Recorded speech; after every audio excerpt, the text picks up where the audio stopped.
Cikgu. Ya? Ini ada surat dari bapak saya. Surat apa ni?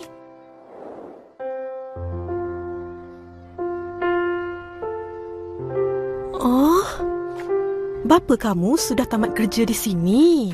Jadi, Susanti akan pulang ke Indonesia terus? Iya, Cikgu. Libur sekolah ini saya mau pulang. Saya mau mengucapkan terima kasih sama Cikgu karena sudah mengajari saya selama ini. Iya, Cikgu harap kamu terus jadi budak yang baik, pandai, rajin belajar dan berdisiplin.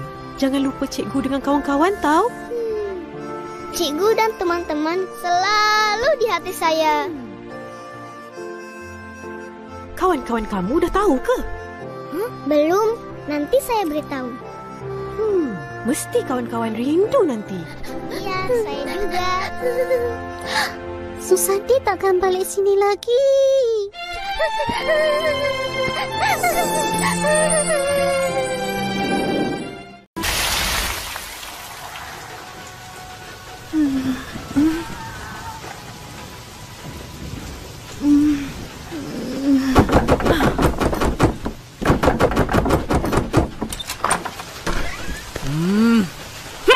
Baru nak balik? Pergi mana tu? Akak tak habis cakap lagi. Akak ni asyik marah je. Bising ah. Penatlah kena marah je.